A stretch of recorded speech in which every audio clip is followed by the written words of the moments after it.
دین کے کام کرنے والوں کو اگر تکلیف ہے تو وہ یہ نہ سمجھیں اللہ مجھ سے راضی نہیں ہے، وہ یہ نہ سمجھیں کہ اللہ مجھ سے ناراض ہو گیا ہے۔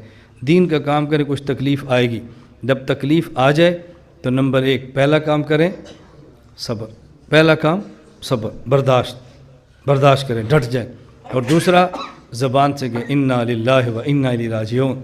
رسول اللہ صلی اللہ علیہ وسلم نے ایک تھوڑا سا اضافہ فرمایا جب مصیبت آ جائے تو تم انا للہ و انا الیہ راجعون پڑھو، اور پھر یہ دعا مانگو اللہم آجرنی فی مصیبتی واخلف لی خیرا منہا۔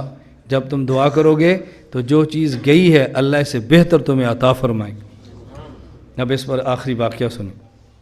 حضرت ام سلمہ رضی اللہ تعالیٰ عنہ رسول اللہ صلی اللہ علیہ وسلم کی زوجہ ہیں اور ایمان والوں کی ماں ہیں، اور بڑی جلیل القدر خاتون ہیں، عجیب ان کے کارنامے ہیں۔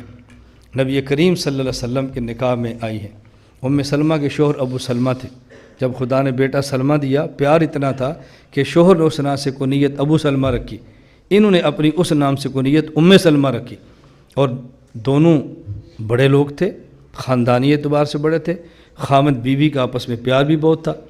جب یہ بات سنی کہ جب شوہر عورت جس کے نکاح میں فوت ہو، اگر شوہر فوت ہو جائے اور عورت اس کے بعد نکاح نہ کرے، اسی کے نکاح میں دنیا سے جائے، تو قیامت کے بعد جنت میں اسی شوہر کے ساتھ ہوگی۔ حضرت ام سلمہ نے حضرت ابو سلمہ سے کہا کہ تمہارا کیا خیال ہے، اگر میں مر جاؤں میرے بعد تم کسی اور عورت سے کرو گے؟ انہوں نے کہا دل تو نہیں کرتا۔ تو کہا اگر تم فوت ہو جاؤ، میں فوت ہو جاؤں تو میرے بعد تم کسی اور سے نکاح کرو گی؟ اس نے کہا دل تو نہیں کرتا۔ ابو سلمہ فرماتے نہیں ام سلمہ اگر میں فوت ہو جاؤں تو میں تجھے نصیحت کرتا ہوں کہ میرے جانے کے بعد کسی اور سے نکاح کر لینا، تو نکاح کر لینا۔ ام سلمہ کہتی ہیں ابو سلمہ رضی اللہ تعالیٰ عنہ بڑے جری دلیر اور سردار قسم کے صحابی تھے۔ ابو سلمہ کا انتقال ہوا تو ام سلمہ کہتے ہیں میں دعا مانگتی اللہم آجرنی فی مصیبتی حاضی، اللہ اس مصیبت پر مجھے اجر دے، واخلف لی خیرا منہا، اللہ اس سے بہتر مجھے شوہر عطا فرما۔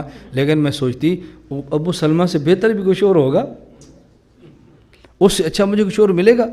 میں دل میں سوچتی، لیکن چونکہ اللہ کے نبی صلی اللہ علیہ وسلم کا حکم ہے کہ جب مصیبت پیش آئے تو انا للہ و انا راجعون بھی پڑھو، اور ساتھ یہ دعا مانگا کرو اللہم آجرنی فی مصیبتی واخلف لی خیرا منہا۔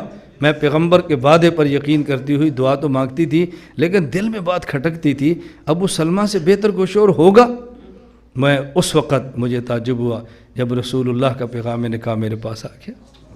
میں نے کہا حضور نے سچ فرمایا ہے، مصیبت پر یہ دعا مانگو تو اللہ جو لیتا ہے اسے بہتر عطا فرماتے۔ اللہ کے وعدوں پر بندے کو یقین تو ہونا، پھر اللہ بہت نوازتا ہے، اللہ بہت نوازتا ہے۔ اللہ آپ سب کو عطا فرمائے، اللہ سب کی برکت سے مجھ کو بھی عطا فرمائے۔